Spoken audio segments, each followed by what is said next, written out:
You're listening to Be Still and Grow, the GCC Ladies Podcast with Catherine, Heather, and Nicole, where we dive into deep theological topics and real-life issues through the art of conversation. So take a seat at the table with us. 1, 2, 3, 4.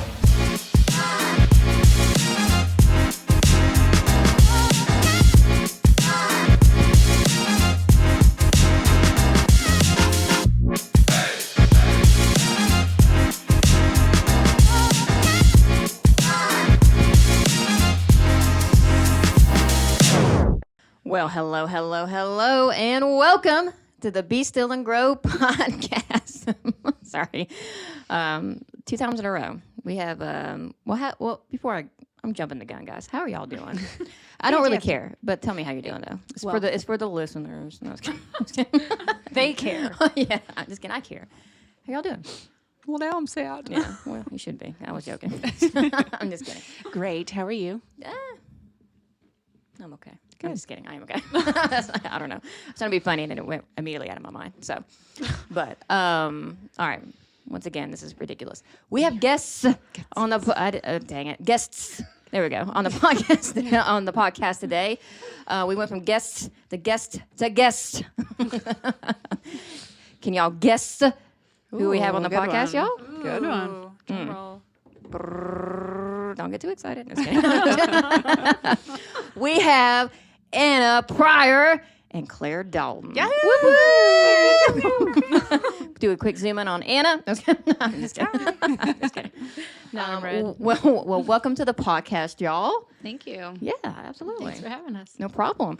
We're super excited to have you guys. As we say, to introduce you guys, we typically, when people who are married, we're like, hey, how did you guys meet and all that. So, but y'all are friends. And then we were just talking about before the podcast that the last time we had, everybody's friends that we had on the podcast. It's not like these are everybody's strangers and like we're not friends. We're all friends on the table. So, but it's like, I think our second episode that we had like 2, I don't know. Besties. I feel like I shouldn't. Yeah. Okay. There we go. I was like, I feel like I should say. We had guests. Not a married couple. Yeah.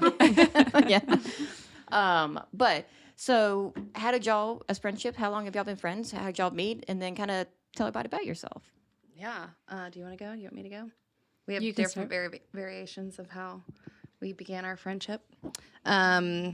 Yeah, it's been over 10 years now. Anna and her husband, Kel, moved back to this area. Well, her husband's from this area, and they moved from Florida, where she's from, back to Fayetteville.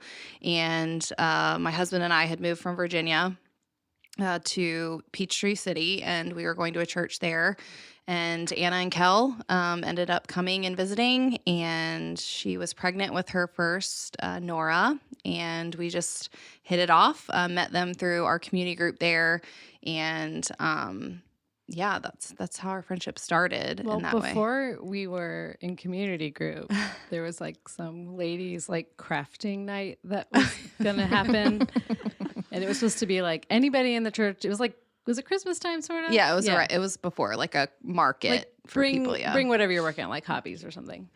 And it was supposed to be like multiple people, and it was just us at Claire's house. And so that was fun. Like we really got to know each other kind of quick, just like the two of us. And yeah.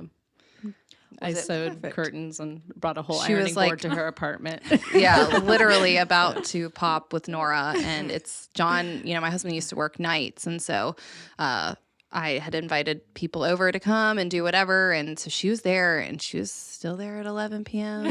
She's still there at like 11:30 p.m. And I'm like, dude, like she's like super pregnant. She's still just ironing curtains, and I'm crocheting all these like neck scarves. And anyway, Did you pull like the thing like, whoo, it's getting a I little was late. like, wow, like It's like she's not going to want to be her friend, but like I'm tired.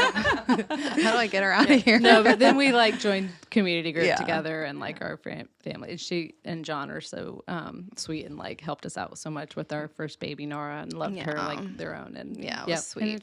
Did it feel like a friendship in the beginning? Like Yeah. okay, hey, I could be friends with this person. Because I know some like friends have like become friends that like I hate that person, and they wind up becoming friends later. No. Or was Oh it no! just like, Yeah. I think no? we knew pretty Yeah. soon. I had moved here not knowing a single person except my husband's parents, but And some of his friends, yeah. yeah, not really even that. But yeah. And I'd always prayed for like a best friend and like didn't really have one until I moved here anyway, it was just really sweet. Yeah.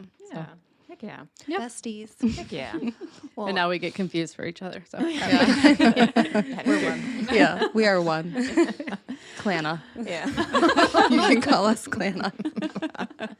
don't. That's awesome. And so, like I said, the people who don't know you guys, who is Claire and who is Anna? I'm Anna. Yeah. I'm Claire. Or our, what? Yeah. Blondes with glasses and She's freckles. crazy. I'm not. Well, it's pretty accurate. I won't disagree. Yeah. Do you want us to share a little bit more about Yeah, us? just or- like, are you married? You have kids? I think I yeah. talked about that. The people who don't know you at the church and who are listening who don't come to the church. Just something I'm basic about you. married to Kel Pryor, and we have 3 kids. Nora's 10, Max is 8, and Reed is 5. And yeah, we lived in Fayetteville for about a little over 10 years, and then have been a part of GCC for 3 Three, years. Yep. Heck yeah. Yep. Yeah. My husband is John. We are from Virginia, so we've been in Georgia for about 11, 12 years now, and in Fayetteville most of that time. We have 2 boys. James is 8, and Samuel just turned 6. So very busy at our house. We just got a dog in April, Banks, so added to the chaos, but doing great. How does it feel being married to a celebrity? John Dalton, yes, he is quite a celebrity. I don't even know if he knows he's a celebrity. Wait, so Because he Mark looks like Epstein. Nate. Yes. Oh, okay. Yeah. I think we've mentioned that once or twice here on the podcast. Yeah. It's one of the trivia questions that we thought we were talking about. But yeah, every time I talk to him, like that's all I think about the whole time, and I'm just like, I know everyone. They're like, "Have you heard?" I'm like, "Nate Bargatze." Yeah, yeah. My mom even when we went to see him in December was like, "Do you think like you could talk to his, his people and see if like they could meet John and bring him on?" I'm like, "Hey, mom, like this is at the State Farm Arena. Like, there's like 16,000 people here. I don't think they're worried about a doppelganger." Well, if he ever needed like a fill-in or Yes, something, stand in. kind of yeah. thing. I'm just like, why don't we get him to start doing speaking roles at the church? Give him a microphone, see what happens, and maybe he just takes off. Yeah, I don't know that it should be at the I did church. email him. You did. Ooh. He's very not comfortable with that. So he was like, "Is this a good response?" I was like, "Just say, and he said, "No, thank you." I saw what he said. I'm like, okay, maybe could have added a little bit to that. I already sent it. No, thank you. He's like, "Why did they send it to you?" I'm like, "I don't know. You're a man, and Brett probably Brett and Mike probably. I don't know." I sent it to the email address on file. Yes. No, and that's great. I feel like it'd be good. Tell him just to crack a couple jokes before he starts into what Do he's some got of to his say. dad jokes. Yeah. Yeah. No. He can't help himself. He's a gonna do very it funny anyway. person. Yeah. Yeah. We have fun. Yeah. He's like the Nate Lawrence. It's like when I look at them, like I want him to be Nate, and then when I look at dang it, I did it. Oh, the Nate NASCAR. Lawrence. There we go. Nate Lawrence. I'm Yeah. saying too many Nates. Nate Lawrence. He looks like a NASCAR driver named Kyle Larson. I mean, to a T. And like the whole time I'm looking at him, like I just want to ask him racing questions and just like, I wish you were Kyle. It's like, I mean, you're cool, Nate, but I wish you were Kyle. And so, It would be cool if I was married to Nate Bargatze. No. I mean, I feel like a bit just hoot. kidding. No. But yeah, so getting into it, we have just got out of the Olympics when this airs. So I started thinking about the Olympics, and so I feel like people during this time are always asking like, "What's your favorite sport? Like, what do you enjoy watching about the Olympics?" I have my version instead of that. So let's just say the government's like, "Hey guys, I need you to go into the Olympics, like disguising yourself. I need you to blend in with a sport. I need you to go do it." What sport would that be? No, I thought she was like, "I'm ready." I've prepared this my whole life. And I'll say this: it can also be the Winter Olympics if you're like, "I'm not a summer person. I like the winter," fit in, not win. fit in. Yeah, you don't have to win, but like you Look would like you know what you're yeah, doing. yeah. kind The of. government is like, hey, you're our person to go into the Olympics and be nonchalant about everything. I feel like I would be a curler. I could see that. Just the whole time. Really? Yeah. It's like a Slide sport. down. Yeah. yeah. That's my rest. I was like, isn't there like some kind of bobsledding kind of thing where you just kind of sit in a thing Yeah. and go down a mountain? Yeah. That's about the extent of Yeah. my abilities. I'll sit in here and somebody give me a push and we'll be fine. I heard during I heard a weird thing recently that during the COVID times that they weren't doing two people; it could only be one person doing the bobsleds. And so they're like, did they call it a bob? Is it a bob? So- Oh. sorry. I thought it was funny when I heard Like it. the one person luge instead of two person. Yeah, yeah, That one's weird. yeah. But I feel like, especially the Summer Olympics, they're so athletic. I don't think I would play. It would be like, well, just with my physical ailments. I feel like they'd be like, something wrong with that one. One of these is not like the other. yeah. It's like struggling. How's she getting here? I just walk up to the thing and I'm already like super out of breath and like, ugh. It's What like, about like Olympic badminton is a thing? Oh, there's so many Olympic games. like Like a people thing. don't even realize Oh, that yeah. you're like, oh, Obscure I ones. could go to the Olympics for what's that. new this year is breakdancing. That's Yeah. brand new this year. You can Someone said, breakdance. Yeah. someone said cornhole was. I thought I heard that honestly, too. it is yeah. I could, might do I've played cornhole. that before at least. Yeah. I could pretend to do I that. can breakdance. Yeah. I feel like I could be pretty solid at volleyball. Yeah. I did think volleyball for myself, but I don't like playing volleyball. I'm good at it, but I don't like playing it. I feel like you would be in the swimming department. I could see that. No. No. That would be the drowning department. I was made for land, not water. I feel like you would look really confident, and then it would be just like, oh, she's sinking fast. Yeah, she's not a swimmer. One of my best friends growing up actually swam for the University of Alabama, and we always joked because I ran track growing up, and she was a swimmer that she was made for water, and I was made for land. Definitely not a strong swimmer, but I did grow up being an athlete, and so I played field hockey, softball, ran track, so one of those I would think. I thought you said the joke was going to be that she's from the University of Alabama. Yeah. Bulldogs. I am Roll Tide. not athletic or competitive at all. I love a tie. It's my favorite thing in the Everybody world. wins. Everyone, yeah. So I agree. I'm not I, competitive. I at all love either. watching the Olympics. Hey, we never thought about being coaches. Yeah. Or like the water bottle holder. I'll be a Yeah. spotter. They have You're so a water many bottle. You're a people. water I mean, person. Uh, you need this. I actually You could was a marathon- water girl in high school. I'm not kidding. Oh, dang. There we go. That's perfect for you. Water girl Very or nerdy. the speed walking. Yeah. Those people, That's we intense. watched that at the gym and we were like, look at their hips. Like those dudes are getting it. Pole vaulting looks very fun. Like if I you pole could do a vaulted. good It job. is so like, hard. I don't know. I would. Yeah. I would like love to heights. be able to do that. So but, hard. I mean, Yeah. anyway. I didn't. That's a good thought about the coaches. Like I'm good. I feel like I'm good at teaching things, but I'm very competitive, kind of. And so I think I would get. You know, some people get people riled up for no reason, start accusing people of cheating and crap like that. I mean, stuff like that. No, I play fairly, and if like I get away with things, that's just the way. in a good way. There's a grain of admission there. But I feel like I would get really intense with it. And I'm like, come on, guys, we got to do this. It's like, we train better for this. We got up at 6 a.m. for this. Like, we've been training our whole lives with the Olympics, and you're screwing up now. And so, You would leave with no yeah. friends. I was watching the gymnastics a couple weeks ago. Yeah. And there was one of the girls on the USA team, got Simone Biles. So, like, she's just crushing it, all that, from what I believe happened weeks ago. And then, but there's this other girl who gets up there and, like, immediately just falls down. And I'm like, you've trained so long, Yeah. and then immediately, like, you go to Paris. It's like, to me, it's devastating. Like, I say it a lot when I watch NASCAR. It's like when they, sorry, I'm using illustrations from NASCAR, but like, as soon as they hit the green flag and someone wrecks on lap one, I'm like, that's gotta be so devastating. You spent the whole weekend here, and you're like, and now we go home. We're like the people who make it and then they don't make it through the qualifier. Yeah. And it's like, you didn't even get to compete.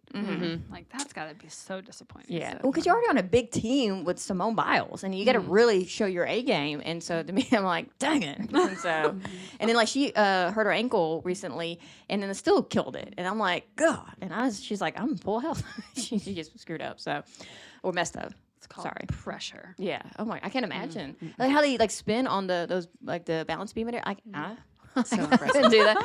I mean, it's like my ankles would give out immediately. I couldn't do it. Oh no. I feel like you could do the equestrian. Oh, I could.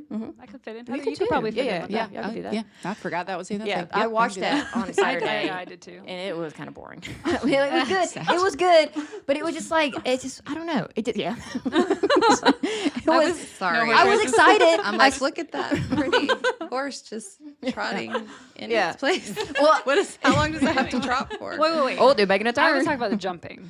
Yeah, What are Okay. you talking about? Yeah. So I Okay. watched it on Saturday. I got excited. I was like, oh, cool. It's gonna be really, really good. But it was, I don't know. It was lackluster to me. You have to know what you're watching to Right. appreciate Yeah, it. it was like here they're coming It's around like the forest. racing. Jump. Oh, they come around another forest. Yeah, not many Jump. people like to just Yeah. watch cars go around. Oh. But I will say, during the horse jumping, they made this comment. Some person, I don't remember what country they were from, but they were on a very beautiful silver horse. And I think they were in line for the silver medal. And they're like, so-and-so riding, blah, blah, blah, who also was ridden by a rider who died in competition in 2019. And I was like, That's good luck. why would you say that? Right. Like on national TV, let's broadcast that this horse killed somebody, obviously not on purpose. Like it's a situation. Yeah. thing, and- yeah. Well, until we hear But the horse's like- story, we don't know yet. We can't jump to conclusions. There's two sides to every story. We can't hear Was his it on side. purpose? Yeah, we don't know what that guilt that horse has to live with. I just thought that was a very bizarre comment to Yeah. make. Yeah. Like, you're gonna win a silver medal, great. But Somebody also- died on that You horse. made I know. If you survive. Yeah. Well, shocking too that the person who would want to ride on that horse, like doesn't have a good reputation. It's horse is a killer. So, allegedly, it's not until court's done yet. So the filing's still going through. And then I recently also learned about the medals. The medals aren't really gold; they're majority silver. Then it's like a gold plated. Right. Yeah. But the cool thing about the Paris ones is there's a little piece of the Eiffel Tower in every medal. Oh, wow. Apparently. Did That's they what I take heard. pieces off? Yeah. Like, hold on, this We're isn't gonna, like, vandalism. shavings or something. For the sake of the Olympics. Yeah. Huh. That's cool. It's like you kinda see neat. it leaning a Yeah. little bit. That's the signature Yeah, yeah. You just have to take it equally all the way around, y'all, so it doesn't Yeah. turn to the Tower of Pisa. The power. Yeah. Interesting. So, yeah, that was my thought. If the government ever hired us, number one, that was your mistake. But what would we blend in? So, If it was the government, would I say yes? I don't know. oh, that's true. I would take all my information. I trust you. How much are they The paying? girl who doesn't download apps.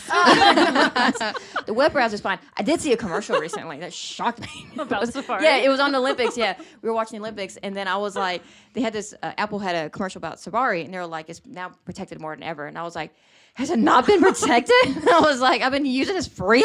I was like, Wikipedia? Has it been protected? I get a lot of All information. factual I would read. information. I right? know you do. Catherine's right. Yeah. Well, I mean, even with even when I watch movies, I'm like, is that person a Christian? Who are they married? How many times have they been married? How old are they? How tall are they? I look up all the information. I ask John these questions and then I act like, oh, I think I know. And I'll Google them and he'll be like, and then I'll be like, yeah, I think it was like 1954. And he's like, did you just Google that? I'm like, oh, yeah, maybe. Maybe I did. We don't know. I think I Sound just like knew it. super smart. I know everything. But yeah. Trust your government. Don't trust your government. Who knows? Time will tell. We do know, but Yeah. Do we? All right. Well, I could ask the government if it's listening. Why are we here, government? Why? it'll tell you on your phone later. I know. Last thing I'll say. I feel like I keep detouring. I apologize. My biggest pet peeve is like things that I don't even say. Like I think about them, and it pops up on my thing. How? It drives me don't know. crazy. I'm like, I don't remember ever saying this out loud. I never even like said it out loud like by myself. Like I want ranch, and it's like, oh, I would never say it out loud. You can have ranch now delivered on Instacart. Yeah, No, the worst is when I send you a NASCAR meme and then I've got to deal with NASCAR for the next. that's a great 2 problem to months. have. I mean, that's a good thing right So there. annoying.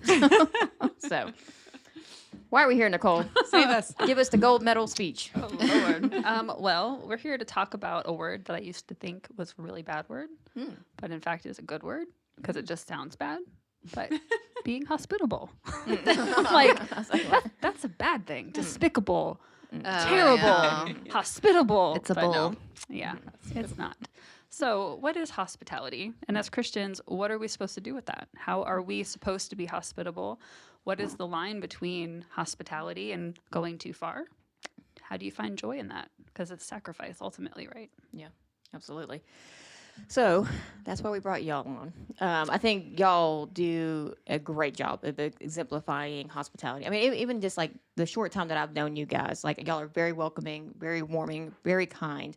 I don't feel like I've ever I don't picture y'all turning people away if someone comes, hey, I need to talk, or hey, I need this. Like y'all seem that kind, open-hearted type of people. And so y'all were immediately on our minds when we thought about hospitality. And so, and I know this is definitely a passion for you guys as well. And so, just like Nicole just said, let's go to the basics.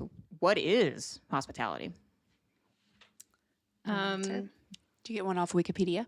We kind of, yeah. Well, I would start with saying what hospitality isn't, because I think it's gotten muddied over, like, for instance, biblically what it's been described as. And it is not like having a perfect home to bring people to. It's not what you see in magazines of like things looking just great and all your orderly kids and your polite kids and ordered home and all of that.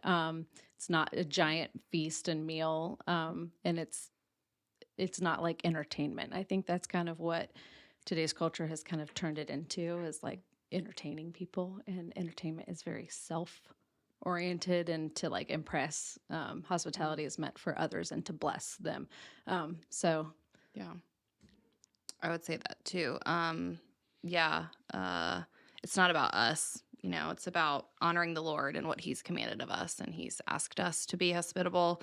But just a basic, looking through some of the definitions that I was looking at, it's just welcoming, caring for, and hosting others with love, generosity, and warmth. That's kind of just the main definition of hospitality. And you're not expecting anything, like no reciprocity for being hospitable. And I think as I was just like preparing for this, and what is hospitality? How can we answer these questions? It really is important to also distinguish like hospitality generally, and kind of what she's saying. The world would say it's more for entertainment, it's more for impressing, and is my home magazine worthy, that sort of thing. But biblical hospitality is different, and it should set us apart. And so I found a definition for that too. And it was just something I'd read on the Gospel Coalition, that biblical hospitality is the welcoming and fellowshipping with believers and non-believers out of truth and love for Jesus, so that they may see him more clearly, and or so that they would join us as believers. So it's very much not us focused. Anyway. right, it's the overflow of what Jesus has given us already. It's not supposed to come from us.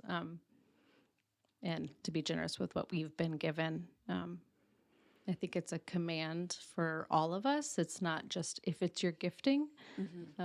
Hospitality can look in a lot of different ways. I'm guessing we'll talk about that in a little bit. But yeah, we're all called to be, as Christians, hospitable to others. So, Is that something y'all feel like even growing up that's just been very easy for you guys, or is it something that you feel like there's a time in your life you had to work to it? 'Cause some people it's very natural that they're very welcoming, they're very hospitable, but some people they're like, I had to work at doing that. Is that so? Have y'all found that difficulty? Or is it just something that no, I've always been this way, honestly? I feel like I've always been that way. And that's not to be boastful or prideful. I feel like my mom was always really good at just making other people feel welcome. I remember as a kid, just her inviting the janitor or whoever worked with her, if she knew that there was like a single woman or just a family who needed some love, she would always invite them over to dinner at our house. And I remember as a kid being like, oh, that's just different. But then I grew to just realize how powerful that was, and just naturally wanting to emulate that, and seeing how just it made those people feel so loved and welcomed, that I wanted people to make people feel the same way. And so just asking the person at the lunch table that was by themselves to like sit with them and stuff. It was just something that I feel like the Lord just gifted me and put in my heart early on, I would say. Yeah, I grew up, my family was very hospitable and loved having people in the home. And it was not a big home. It wasn't fancy. It was just like warm. And like we loved to have our friends over, and kids were always welcome and invited. And the kind of mess and chaos didn't matter. Not in a way that we would trample. Also on Saturdays, if friends came over, they would do chores with us.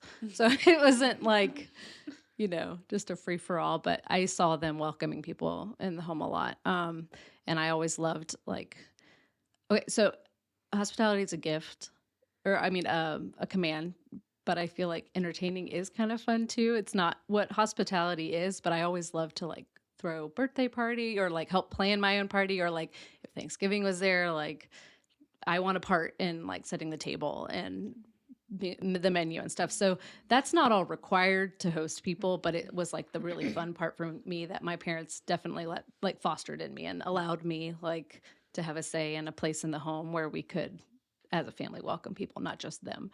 Yeah. So that was sweet. But naturally, I'm an introvert and I love my space and my quiet and kind of want to control my environment. So that part is, especially as having my own kids and stuff now, has been something I've had to grow in. And when we first moved here, our house was very, we moved into a house that already had someone else's stuff in it. So it was like, took a long time to like turn over and get clean up. But Kel, was, my husband, he was very excited about having people over. And I was like, wait, we don't have a couch yet, but it's just like, let them come anyway. So that was really sweet that he's helped me grow in that too, of like, we have a home, we have a yard at least. There's a yard, let's do something in the yard. So I've grown in that way. When it didn't feel comfortable to just say yes anyway. And really, I think people just want to be invited. It doesn't really matter what it's like. And so I've learned that, like, just invite people, tell those people to invite people. Like, the more, the merrier is kind of my favorite. Like, always that common thing is people's like, my house is messy. And I'm like, I personally could care less. And I feel like you shouldn't, like yours, I could not agree more. I feel like the invite means more than anything. So if you're being judgy about like, man, like I appreciate the invite, but we couldn't clean your house for me. Like, you got to check your heart. That's not, that's not good. But it's same, I'm actually interested in also you two as well. Like, same question. Is that something that you've always, it's been easy for you guys, or it's been a struggle?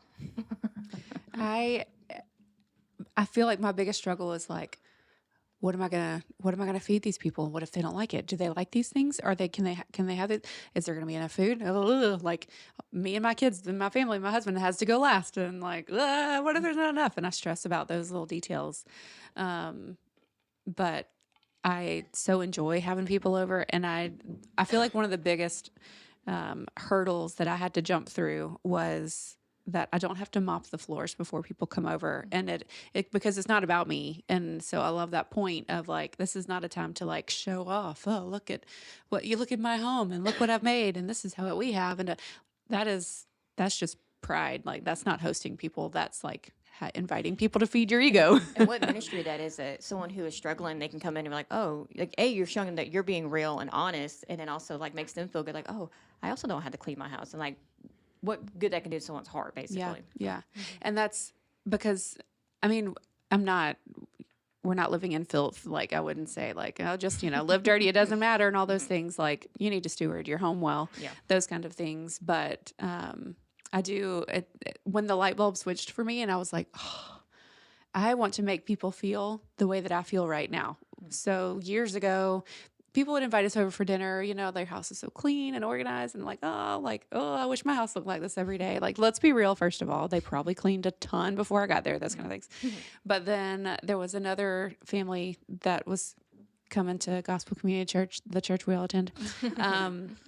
And she was like, yeah, just come on over. And, just went over for a play date or whatever. And I walked in and I was like, you pile mail on the end of your counter too? And then, wait, are those dishes from last night? They're not done yet? And is that a basket of clean clothes you haven't folded yet? I felt so at home. I was like, oh, thank God. Somebody else's house looks like this sometimes too. And it's like, we're going to get to the things. We're not just going to let them pile up forever. But like, people live here. And so that was very comforting to me. And so, the next time they came over, I'm like, because if I wait until my house is like spotless, I will have half the people over to my house. Like we live there. I got 2 kids running around. Like life happens. And so not being so picky about what it looks like when they get there, because maybe they need to know that you're not failing as a wife or a mom or a human because you ate dinner late last night and decided to go to bed instead, doing the dishes, like it's okay. Absolutely. I would say Sorry. it is something I enjoy, but also have to constantly grow in because of my perfectionism tendencies. I do like things to be perfect. I also like things to be in control. And when people come and things are loud and out of control, it can be very overwhelming. But I do very much enjoy hosting and having people in my home and like seeing that joy. Like we had my birthday party at my house this year, and just like all of the people gathered at our like dining table, like there's no space anywhere, and just all playing Uno and Catherine cheating and it being loud and obnoxious and everything. It was just like, this is really just perfect in this moment. And just, even the pressure of having to cook or having to be the one to do all those things sometimes is a good reminder, like we can all just come together too, and hospitality can be shared amongst that community. It doesn't have to be the pressure of performance on one person. And I don't think that the people that you would invite would hold that expectation over you. And that's the part that I had to get freedom in, is because I'm like, people are going to judge me. They're going to judge my house. They're going to judge my cooking. They're going to judge the fact that I don't dress up in my own home. And I'm like, ugh. Like one of the worst parts of like going over somebody's house for dinner is like, do I have to dress up? Let me read the room. Who are these people? The answer at my house is always no. I welcome pajamas. My husband is also the biggest extrovert, and I am like the biggest introvert. So it's like that really good balance dynamic in those moments, because he'll just invite everybody. And then it's like, oh, this is happening. Okay. Now I can like plan appropriately. Yeah, I would say I'm the exact same way, Nicole. I've had to just see how hospitality has changed in different seasons for me. So although being hospitable has maybe been easier for me, or something that I feel that the Lord has gifted me in, it's looked different in different seasons. And I think that's good to point out just to people listening, that hospitality, like even Anna said, it looks differently based on just what the Lord has gifted you in, but also different seasons of life. And because I am so type A and prideful, I mean, honestly, let's just get back to like pride. It's fear of man. What are they going to think? Like, Claire is the one that has things in order. And so if my home isn't in order when they come over, then like I'm already failing. And so that's something I've had to grow in. So just in general with that, having some expectation that my home is orderly for people to come over. And it's like immediately, especially if they have kids, it's chaos. Like as soon as other kids come into my home, and instead of welcoming that, sometimes it feels more like an inconvenience and a struggle for me. So I feel like hospitality has helped me just in my sanctification, honestly, exposing that pride. Why do I feel this way? And just kind of releasing me of a lot of expectations that I just put on myself, that no, like you're saying, no one else has expected that of me. But yeah, it helps me to be other focused instead of so self-focused, having people in my home. And I don't know, I mean, there was one time Anna's husband, Kel, came over and he was just like, wow, Claire, like you are human. And I was like, what does that even, like, I was so offended, because I'm just like, of all people, like Kel is such like you just want to impress him, sometimes. And the fact that he remotely thought that I didn't have a clean home, like, and I know it was all out of like a really good place. It actually was very freeing to me to be like, oh, like, it makes you more comfortable if I'm more human and I have dishes in my sink, or, not everything's orderly. So I try to just keep that in mind. Like, what is the point of opening my home? It's not to put me on display, it's to put him on display. Yeah. And so it has been easier in some seasons, but I feel like I'm growing in that still. So what in the world are some practical ways that we can show hospitality? Like, what is just some simple forms that, whether you're like, hey, I struggle with it, I need some tips on all of that. Like, just what are just some general good practical ways that you can start either continuing your hospitality or just, starting that fresh? Homes are for rest, eating, and meeting. That's how Jesus used other people's homes, and they welcomed him in. He relied wholly on the the hospitality of others and people welcoming him in. So I think with those three things, like rest, are our homes comfortable? We don't have to go make it a certain way, but it's just like you guys said, not making it stuffy and feeling like a museum. We welcoming people into the fold. For eating. So I think an easy way to get anybody to say yes to coming over and making people feel comfortable is food. And so just thinking of meals and that you can invite them over for. Claire and I love right after church lunch. That seems like a very easy way to have a family over. We're all going to be eating anyways, especially church friends and stuff, or people you haven't met yet or gotten to know very well at church, or if someone's just on your heart. Hey, why don't you all come to church with us or lunch with us after church? Feels like a natural way to ease into hosting. Yeah. I would also add, we kind of talked about it a little bit, just depending on what your giftings are. If you're I don't know what to cook, being hospitable doesn't have to mean sharing a meal.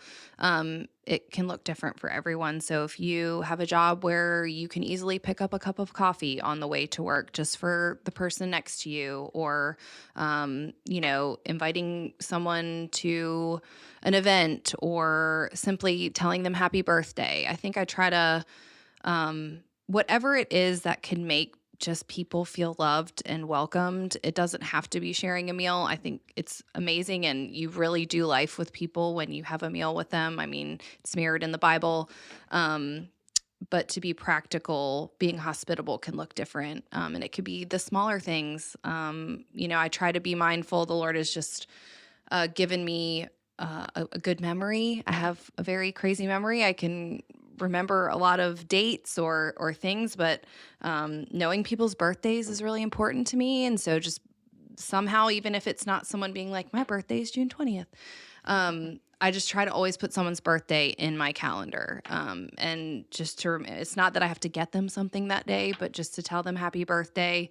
I started putting in the notes section of your contacts list, I just started putting if I knew someone's coffee order or what they ordered from Chick-fil-A, what milkshake they liked. I remember doing that to Anna because she likes cookies and cream milkshake from Chick-fil-A, but she adds chocolate syrup in it. So it's oh, I remember that, Why not have both? I know. So little things like that are ways to be practical.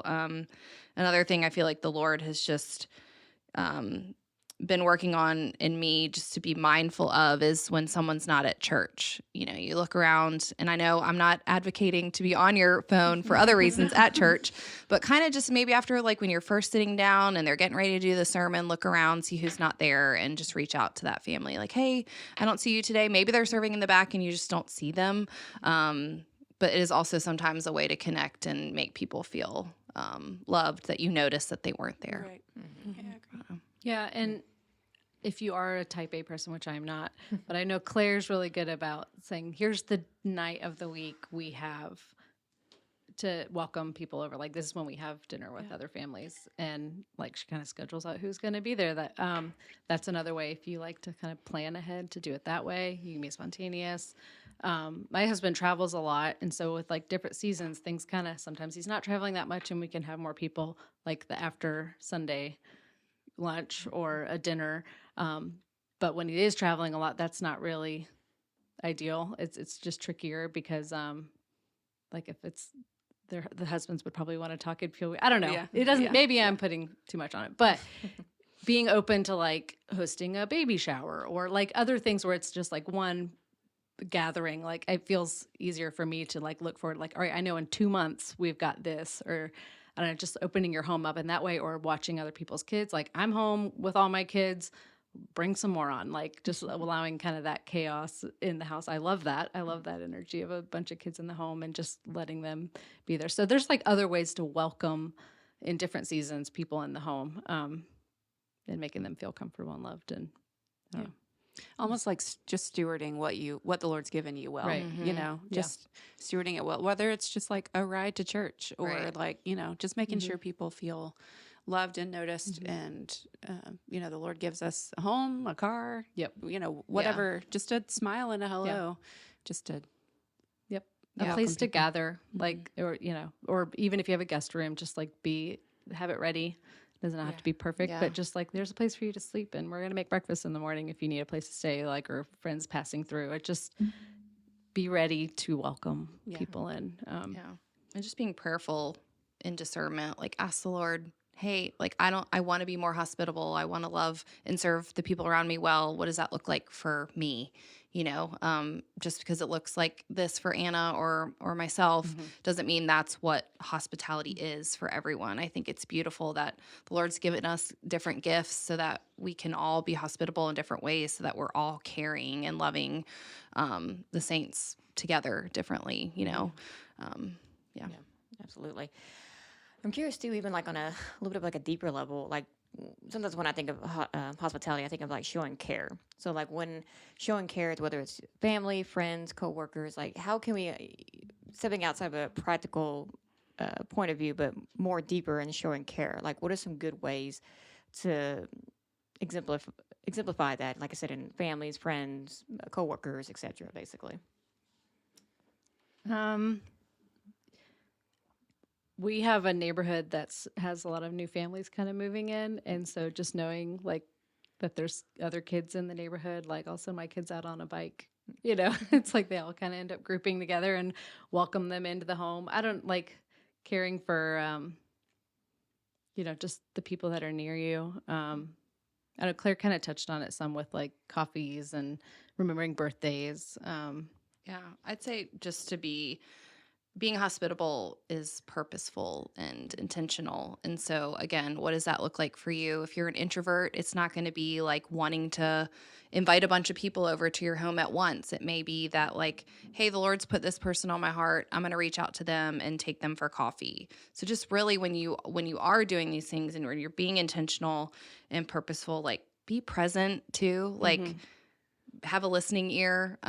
It's hard for me sometimes. I want to just like, I get so excited and I like interrupt and I want to like input but like just listen to people. Like a lot of times people just want you to listen and then you'll know deeper, like, hey, I'm really struggling with this, or then you can be in doing life together with them. Naturally happens more when you just are with them. And so it's just like, oh, we can, you know, celebrating things together or grieving together.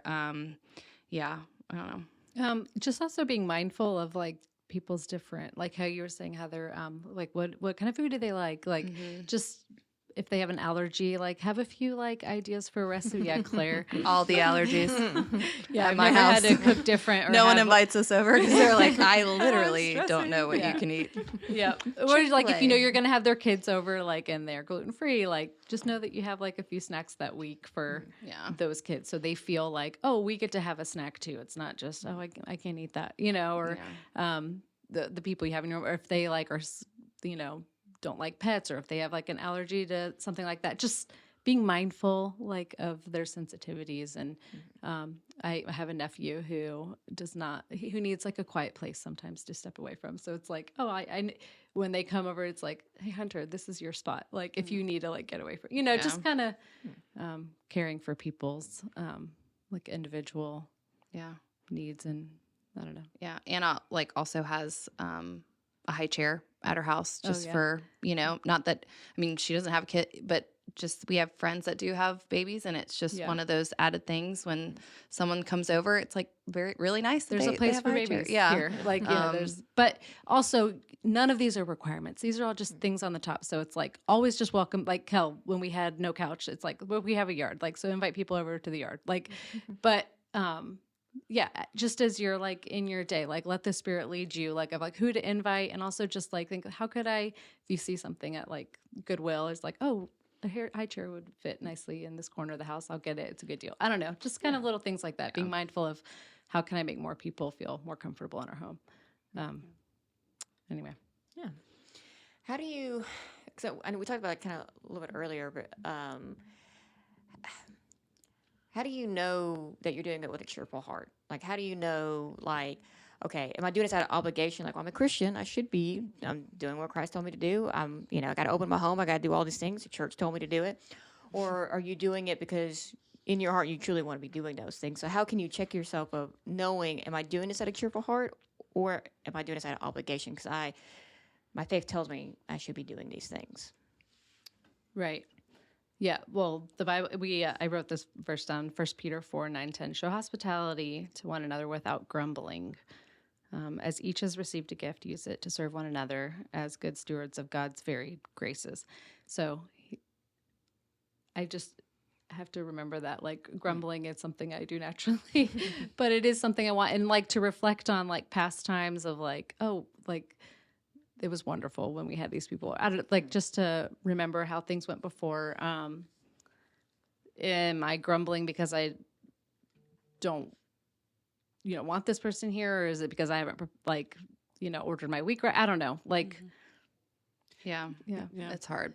That's what I was thinking. Yeah. That I feel like my personal grumbling would probably come if I had let our house get too far out of order, and now I have like so much to clean or so much to prepare for. But if I'm just super honest with myself, like, well, that's because you chose to like chill and do nothing after dinner instead of straighten up for the day or whatever. You got to own your own stuff, and also shifting that mindset of like, well, I should have done this earlier. I chose not to, but now here we are. Right. But then also this hosting these people and loving these people is not about me, and just shifting that preach to yourself. This is not about me. Right. I'm going to love these people. And, and then praying like, Lord, guide me as I try to love them. You know exactly what they need. I don't, it might be like I don't know you very well. Come over and, Lord, guide our conversation so that I can get to know them better and know how to love them and, what they need and those things. So. Yep. God is the ultimate host. And so if we ever feel like we're grumbling and don't want to do something, it's just like, remember him. He created Eden. He created the most perfect place to be, to welcome everyone. And so remembering him, and then just praying like, can I have a heart like you? And know that your home is not your own. We're just giving out of an abundance. And so usually a prayer and remembering that all we have is God's first anyway is a good way to change the attitude. Yeah. But I think too, just having close enough people to you to hold you accountable in those things too. I mean, Anna's so good at pointing out when, hey, you may be feeling this way because your things are off balance. And that's what I would say. I find myself grumbling in hospitality when I don't have my boundaries, or I'm doing too much for other people, and I've neglected maybe my own family. And so that's where even hospitality is hard for me, because there could be too much hospitality to where then you sacrifice maybe the hospitality or care of just your own family or your own home. And so that's a struggle of mine. But just in general, having people to help, obviously praying about your heart and being in the right place, but friends who will say, hey, like, check yourself here. This may be why you're feeling this way. another why might be that you're being too much of a Martha and not enough of a Mary. So if you're like dreading having people over, it's because you're so worried about your home being clean enough, or having to clean it up after, having to like prepare it. And it's just like, no, I think maybe if we have the central focus of like, we're just trying to connect with fellow believers or non-believers, like in our home, and it can be a ministry, like, and all we're really required of us is to just like open our hearts and homes to these people. That takes the pressure off. It's, so just remembering to engage and be connected with the people rather than all of the tasks and stuff. It's really not about all of that. It's just the people. So I'm never a Martha. I don't know what it's like. I'm curious too, to you, Heather and Nicole. We had a couple podcasts ago, we talked about pride. And so how do you feel like that kind of intertwines with that? Like if you're being prideful of like, look at me, I am being super hospitable. I have all these people over all the time. Look at all this, look at all that. Like, for anyone listening, like, how do you teeter that line, like, to know the difference between both of them. Like Claire said, like checking your heart, but like, what are some thoughts that kind of come to your mind of like knowing those differences? Well, why are you having people over? Because I'm awesome. Is it because you want to show off your things? Is it because you have the new house or the new car or the new furniture, or you're the best cook on the block? Like, what is the motivation? Because if your motivation is anything other than the service of those people, then you probably need to check your own heart and need to check what you're doing, because that is not service to others. And hospitality is an act of service for people, and it's showing them love. It is you sacrificing of yourself to give people that space to feel welcome, to feel cared for, to feel seen, to feel wanted. And if all of that is turned on you and you get that like overwhelming gratification of like that part of being the host, I mean, that seems like a pretty big red flag. Like, Yeah. maybe your heart is not in the right place, and maybe you're more focused on the carnal things rather than just meeting people where they're at. Yeah. Because I'm an introvert. Like Sunday morning, people would probably describe me as the least hospitable whatever person, because I'm like heads down. I'm like making my way through the crowd, like just want to get to my seat. But I surely do love to follow up with conversations or text or go out to lunch or like check on people on a one-on-one basis. Like I find much joy in that, that people feel seen and loved. At least that's my hope that they do. And like when someone is recovering from a surgery or got out of the hospital, or maybe they had a bad week and that, like just show up and bring them dinner. Like if you are in community with them and you know their needs or allergies and things like that, like everybody loves to be loved that way. Like even if it's just a drop it on the door and leave, because like I also don't want the attention. So Yeah. bye. But there's so much joy to be found in that. And it's joy and glory that the Lord gets because it turns their heart to praise him and not you. And I think that's the biggest key, is that it's not about them thanking you. It's not about them seeing you or being appreciative to you. Those are surely all part of that relationship. But like if that is the expectation, check your heart. Yep. Yeah, I think when the hope is that, when they leave, like, I hope that they thought my food was good, or, I hope that they really like the way that I decorate, or those kind of things, then it wasn't. Right. I hope they are encouraged to just pray and worship the Lord their entire way home tonight, with letting those be like your thoughts all through the day as you prepare, before they come, of like, how can I encourage them toward Christ tonight? And then, going back to, if I'm grumbling over what my house looks like, that is so worldly. That is the dumbest thing. And so that is just my pride in wanting to show these people where I am in the world. It's not wanting to show them Christ at all. Right. So, And then you miss out because you have these blinders on, that you're like so self-focused that you can't even really make the most of them being there, Yeah, I've been there many times. A home is, and having people in your home is also a great way to like evangelize and just share the gospel. Like sometimes it's hard to invite people to church because that feels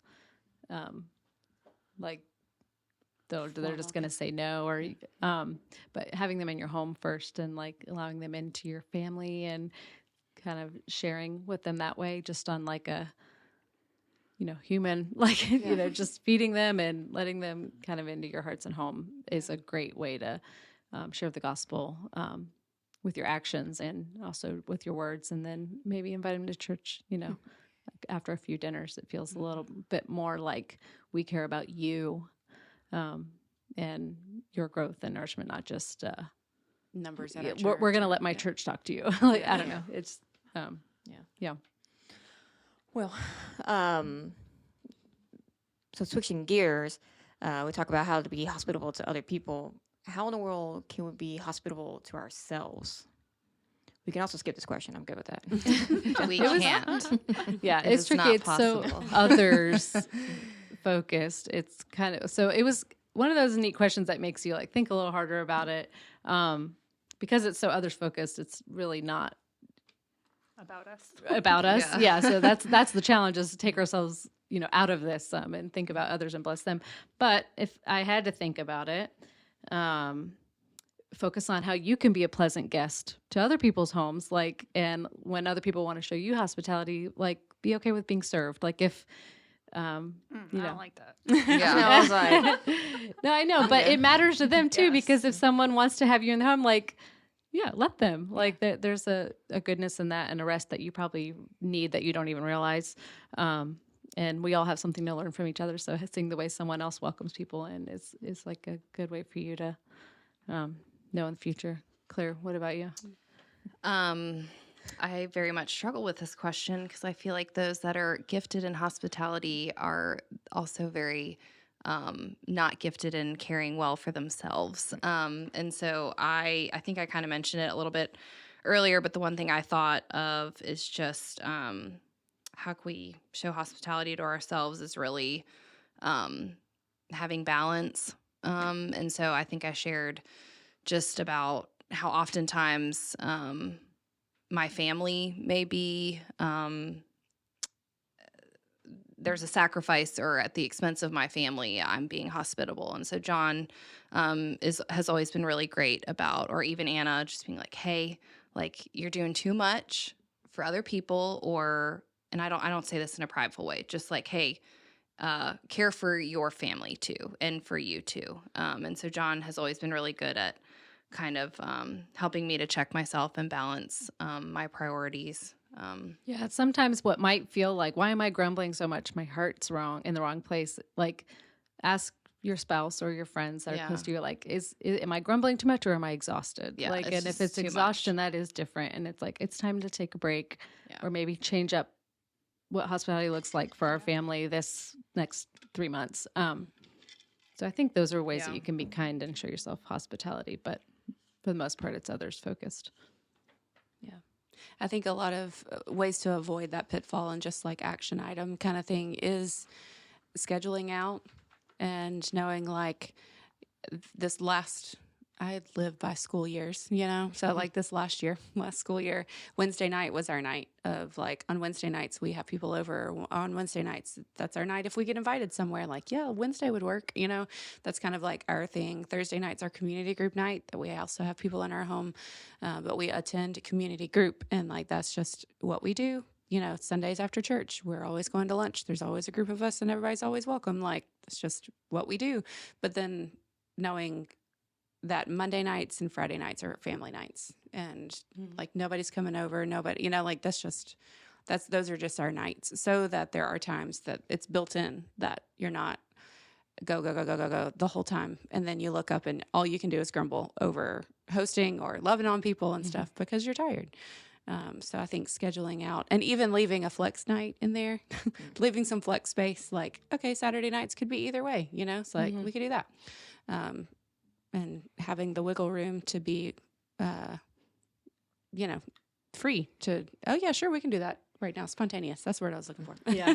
To be spontaneous and let people of like, oh, somebody's in the hospital. Like, here's my go-to meal. Like, I'll just go ahead and drop that over. Yeah. and Like those kind of summer things. feels easier for spontaneous. Yeah. Like if you have kids and like you're in the school schedule, Yeah. and like other times it's, It's like, oh, yeah. that's But speaking on kids, like it might feel hard when you have little children in the home. It feels like, oh, this is my whole, like, to have more people in the home feels overwhelming, or like my kid, you know, needs my full attention. How am I going to focus on guests? And it's, that's the growing process. Like you'll grow and all that. Like each time it's easy. Like, and if you're not focusing on all of the reasons why you can't, you realize like, oh, we can do this. And people are usually, in my experience, always more generous and excited to just be at your house rather than like all of your, you know, distractions and messes. And I don't know.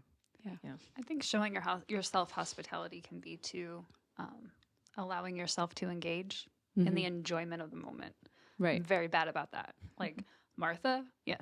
Yeah. The person who buried their talent in the sand, yes. Like all the wrong examples in the Bible, yes. Like for sure, relate with all of them. But I'm the checklist person. Like cook the dinner, invite the people, do the things, and then it's like y'all have a good time. But allowing yourself, or for someone who's super introverted and would rather be in the bedroom in the middle of a party, to push yourself to be involved in that is very fulfilling to even yourself. And to engage in that hospitality, because the people who are in your home are also exhibiting hospitality to you, like you said, that they are allowing you to serve them and all of that. And it's very relational in that moment. Yeah. And too, I think just how healing that can be just for that individual person. Because I try to do the same thing every time.